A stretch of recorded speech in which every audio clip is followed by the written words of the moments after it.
আসসালামু আলাইকুম প্রিয় দর্শক, গতকালকে যে পঙ্গু হাসপাতালে একটা স্বাস্থ্য উপদেষ্টা গিয়েছিলেন, হাসপাতালে চিকিৎসারত যারা আমাদের এই আন্দোলনে বিগত জুলাই আগস্টের আন্দোলনে যারা আহত হয়েছিলেন তাদেরকে দেখতে সঙ্গে নিয়ে গিয়েছিলেন ব্রিটিশ হাই কমিশনার সারা কুককে।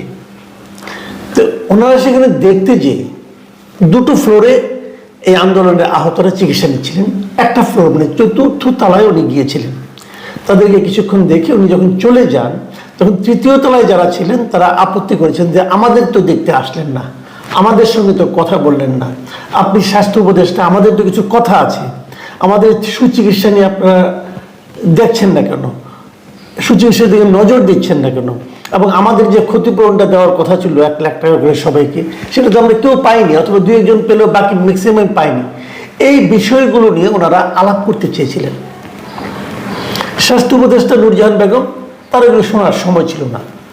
উনি যখন তাদের সঙ্গে দেখা না করে চলে যাচ্ছিলেন তখন এই আহত লোকগুলো ওনার গতিরোধ করেন এবং তারপর স্বাস্থ্য উপদেষ্টার গাড়িতে তারা আটকান এবং স্বাস্থ্য উপদেষ্টা নিজের গাড়ি রেখে অন্য গাড়িতে সারা কুককে নিয়ে চলে আসেন। এই ছিল ঘটনা।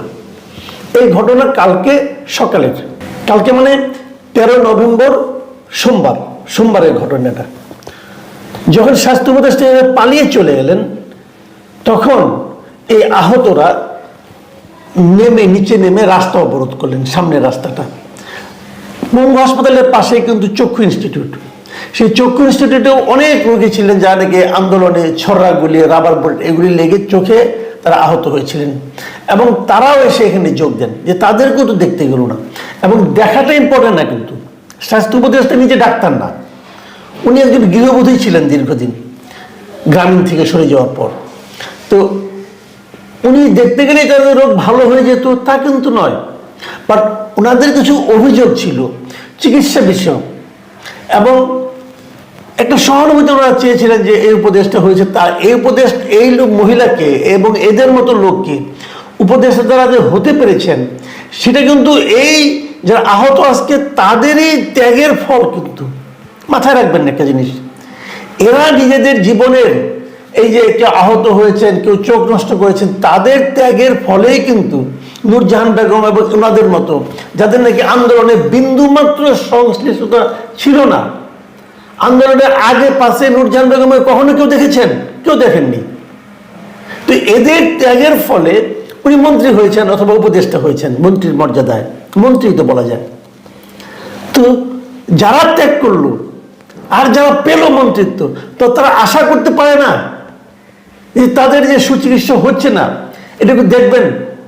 এবং দেখুন, আন্দোলনে যখন নাকি সরকার পতন ঘটলো তখন এই ছাত্ররা এবং সাধারণ মানুষের প্রধান দাবিটা কি ছিল বলুন তো?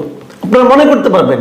প্রধান দাবিটা ছিল 1 নম্বর দাবি, আপনারা নির্বাচন করবেন, সংস্কার করবেন, সব ঠিক আছে, কিন্তু প্রধান দাবিটা কিন্তু ছিল যারা আহত হয়েছে, নিহত হয়েছে, আহতদের সুচিকিৎসা এবং নিহতদের ক্ষতিপূরণ। এই এত বড় একটা আন্দোলন যারা এত বড় ত্যাগ স্বীকার করলো, সেই ত্যাগের জন্য এইটুকু তারা চাইতে পারে না? ছাত্ররাও চেয়েছে, পেয়েছে কি? বড় বড় নাটক পেয়েছে। আন্দোলনের সঙ্গে সংশ্লিষ্টতা নেই এমন কিছু অবসরপ্রাপ্ত লোককে এনে মন্ত্রী বানানো হয়েছে, মানে উপদেষ্টা বানানো হয়েছে, এবং লটারির মতো 2-1 জন লোককে নিয়ে, স্টুডেন্টদেরকে নিয়ে উপদেষ্টা বানানো হয়েছে, 3 জনকে, সব মিলে যা দেখলাম। এবং উপদেষ্টা হওয়ার পর তারাও দিকবাজি করে, তারা এখন বিরাট একটা পাওয়ারফুল ব্যক্তি হয়ে গেছে। কেন বললাম সেটা আমি বলি, আপনার আলোচনাটা শুনলেই বুঝতে পারবেন। এই যে তারা এখন অবরোধ করলো, তারা বললো স্বাস্থ্য উপদেষ্টাকে ক্ষমা চাইতে হবে, এবং স্বাস্থ্য উপদেষ্টা তো ক্ষমা চাওয়ার মতো অপরাধ করেছেন, যদি ক্ষমা চাইবেন না কেন? কেন সরকার ঘোষিত যে ক্ষতিপূরণের টাকাটা, চিকিৎসার জন্য যে টাকাটা দেওয়ার কথা চিকিৎসার জন্য, সেই টাকাটা কেন এতদিনে ঠিকঠাক মতো যাচ্ছে না? তারা নাকি যাচাই বাছাই করছে। তো যাচাই বাছাই করতে এতদিন লাগে? আমরা তাদের জটিলতার মধ্যে ফেলে দিয়েছে। এটা কি মানুষকে কষ্ট দেওয়া হচ্ছে? কোন মানুষগুলিকে? যে মানুষগুলোর কারণে আপনারা আজকে ওখানে মন্ত্রী হতে পেরেছেন, উপদেষ্টা হতে পেরেছেন, তাদেরকে আপনারা হাইকোর্ট দেখাচ্ছেন। দেখুন, যখন নাকি স্বাস্থ্য উপদেষ্টার আসবে বলে তাদের মধ্যে ধারণা থাকলো না, এক পর্যায়ে তারা রাস্তা অবরোধ করলো এবং বললো, তারা দাবি করলো যে উপদেষ্টাদের কমপক্ষে 3-4 জন উপদেষ্টাকে আসতে হবে তাদের কাছে, তাদের কথা শুনতে হবে। কালকে সারাদিন এই নাটক চলেছে। সকাল 12টা থেকে শুরু হয়েছে, দুপুর 12টা থেকে সারা রাত চলেছে। আমি রাত্রে যখন ঘুমাতে যাই তখন আমি কোনো সুখবর পেয়ে ঘুমাতে যাইনি। রাত্রে আমি ঘুমাতে গেছি কালকে 1টার দিকে, তখন পর্যন্ত তারা রাস্তার মধ্যে অবরোধ করেছিল আর রাস্তার মধ্যে শুয়েছিল। যারা হুইল চেয়ার নিয়েছিল হুইল চেয়ার নিয়েছিল, অনেকে হাসপাতাল থেকে বেড নিয়ে তোষক নিয়ে এসে সে রাস্তার মধ্যে শুয়েছিল আহত অবস্থায়, কারণ চোখে অন্ধকার, চোখ দেখছে না, এই লোকগুলো এখানে ছিল এই অবস্থায়। তারপর রাত্র 2টার দিকে 4 জন উপদেষ্টা গিয়েছেন। আমি একটা শিরোনাম পড়ি, শিরোনামটা কি? গভীর রাতে ছুটে গেলেন 4 উপদেষ্টা, হাসপাতালে ফিরলেন আহতরা। এটা আজকে সকালে অনলাইনে এই নিউজটা আমি পেলাম। আমি এই হেডলাইনের কিন্তু 2টো শব্দকে আপনাকে দেখাচ্ছি। সেই শব্দ দুটা কি? ছুটে গেলেন। ছুটে গেলেন মানে কি ভাই? ছুটে গেলেন মানে কি? মানে দৌড়ে চলে গেলেন। মানুষ কখন ছুটে যায়? যখন খুব তাড়া থাকে, দ্রুত বেগে যায়। ঘটনা ঘটেছে দুপুর 12টায়। দুপুর 12টার সময় তারা 4 জন উপদেষ্টাকে চেয়েছেন, যে একাধিক উপদেষ্টা, 3 জন উপদেষ্টা অথবা 4 জন উপদেষ্টা, কোথাও পড়েছে 3 জন, কোথাও পড়েছে 4 জনের কথা। তারা দাবি করেছে আসতে হবে। ওনারা 14 ঘন্টা পরে গিয়েছেন। এটাকে ছুটে যাওয়া বলে? এতক্ষণ লাগলো কেন আপনাদের ওখানে যেতে? আপনারা কি লাট সাহেব হয়েছেন ভাই? কি লাট সাহেব আপনারা হয়েছেন যে আহত ছেলেগুলো, আহত লোকগুলো ওখানে রাস্তার মধ্যে পড়ে আছে, আপনাদের যেতে পারেন না? এই সরকার দায়িত্বে আসার পর সবচেয়ে বড় কাজ, সবচেয়ে গুরুত্বপূর্ণ কাজ ছিল যাদের কারণে, যাদের ত্যাগের মাধ্যমে সরকার ক্ষমতা এসেছে, সেই ত্যাগী লোকগুলোর ত্যাগের স্বীকৃতি দেওয়া, তাদের সুচিকিৎসা করা। এক অথর্ব মহিলাকে বানিয়ে রাখছে স্বাস্থ্য উপদেষ্টা, সে বোঝেও না কিছু, মানে সে নিজের চিকিৎসা নিয়ে ব্যস্ত, নিজেদের মাঝখানে সিঙ্গাপুর থেকে চিকিৎসা করে আসছে। এই খবর তো পেলাম। তাহলে যারা দেশের জন্য, জাতির জন্য এত বড় ত্যাগ করলো, তাদের জন্য আপনাদের এই প্রতিদান।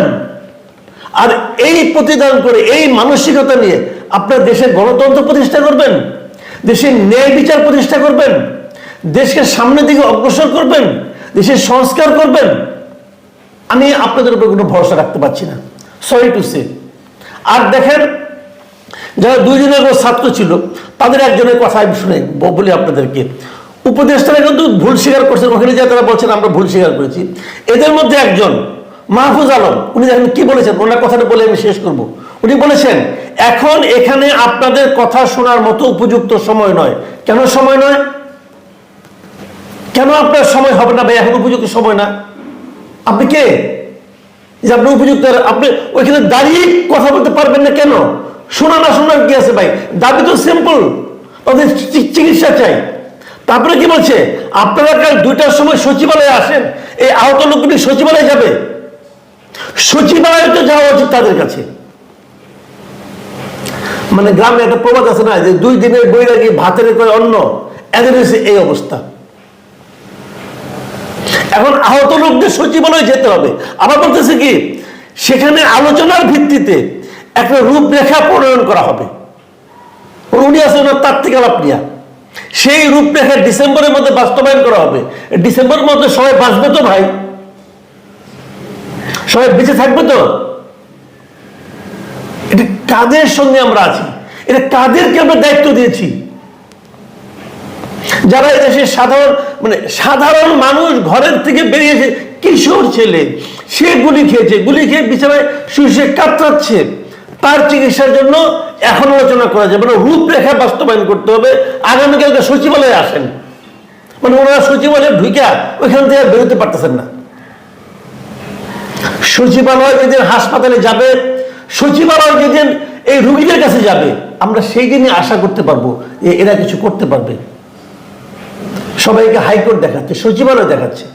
প্রিয় দর্শক, আপনারা অনেকে, আমি জানি আমার কথা অনেকে বিরক্ত হন যে আমি বেশি আবেগপ্রবণ হয়ে যাই, আমি বেশি অনেকে বলে চিৎকার চেঁচামেচি করি, বলে অনেকে, আমি এটা করতে থাকবো। তাদের প্রতি আমি দুঃখ জানাচ্ছি যে আমি এটা করতে থাকবো, আপনাদের কথাই মানবো না ভাই। এগুলি আবেগের ব্যাপার, ইমোশনের ব্যাপার। কে কি করেছে সব জানি। গত 14টা বছর আওয়ামী লীগ সরকারের বিরুদ্ধে আমি কি করেছি সেটাও আপনারা জানেন। রিস্ক আমিও নিয়েছি ভাই, আপনাদের যে কোনো অংশ কম নেই। আপনারা তো শেষে 36 দিন, আর এর আগে কত 36 মাস আমি কি বলেছি দেখুন, ইউটিউবে যে খুলে দেখুন, যে আমাকে জ্ঞান দিয়েন না। আমার এই আবেগ জাস্টিফাইড আবেগ, এই আবেগ আমি প্রকাশ করেই চলবো। কেন আপনারা এই কথা বললেন রাত্রেবেলা? মাহফুজ আলম কেন বললো যে এখানে কথা বলার পরিবেশ, মানে কথা বলার সময় না? তারা রাস্তায় শুয়ে আছে আর আপনি বলতেছেন যে এখানে কথা বলার সময় না। আপনারা ওখানে বসেই তো সমাধান করে দিয়ে আসতে পারতেন। কালকে তাদের সচিবালয়